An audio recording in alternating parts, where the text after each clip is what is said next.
number of years ago, I was contemplating doing a master's program. And I went through the internal struggle, I guess. Would I have time pastoring a church full time with family?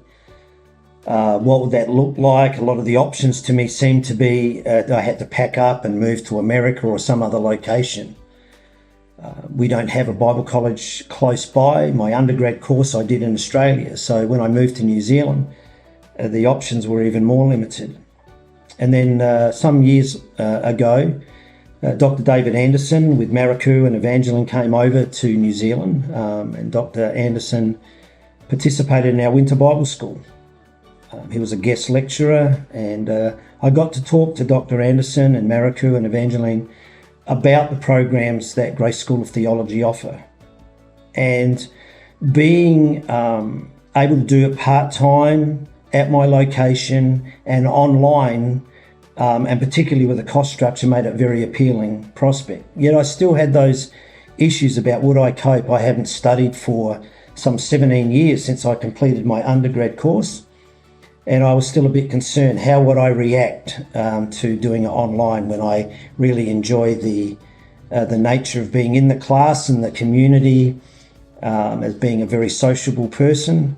What would that look like online? How would I fit into that? What would it mean for me to study from a different location when there's not too many students here in New Zealand?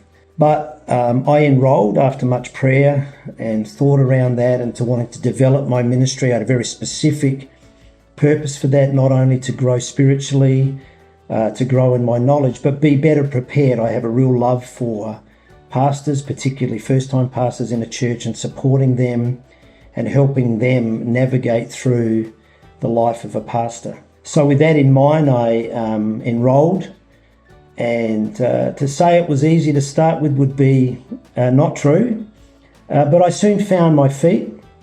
I did what I could when I could, and I studied as hard as I could in certain blocks, and I really enjoyed the lecturers, the professors, the camaraderie they have, the patience they have, the way that they've been able to nurture me and grow me, hear my gripes and grievances, hone my thoughts, hone my faith, and give me the ability and the wherewithal to be able to be a better pastor myself.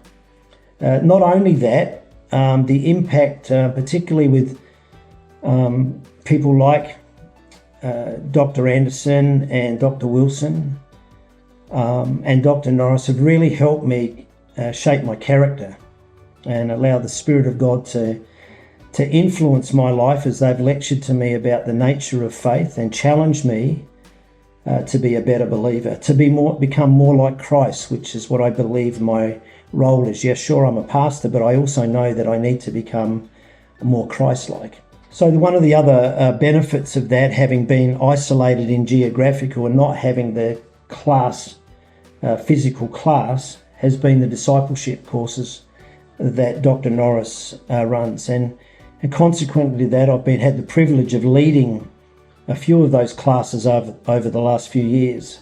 And I have enjoyed meeting, friends from the Philippines and from America and other locations. And some of those friends have remained today, where we communicate outside of the normal class times and the normal class structure.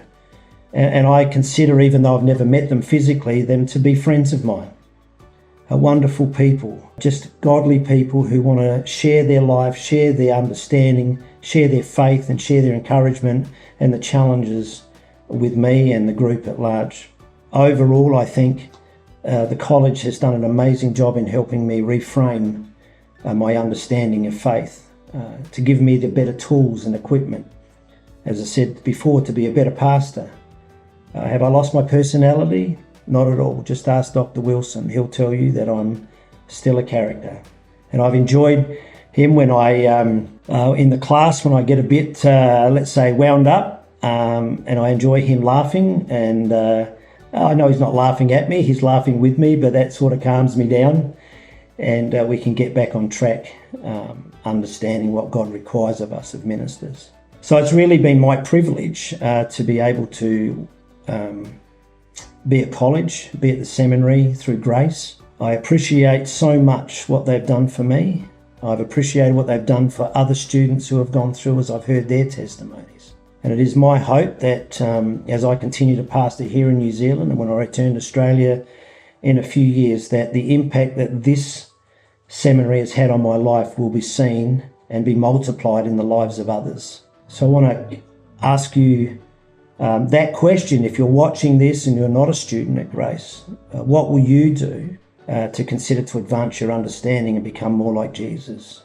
What does that look like for you? Grace can help you do that. You have to put the work in, but Grace can help shape your life.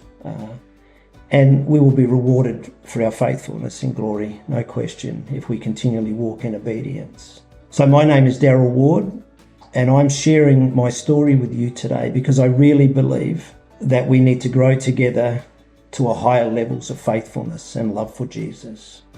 I believe in grace, and we are growing together to higher levels.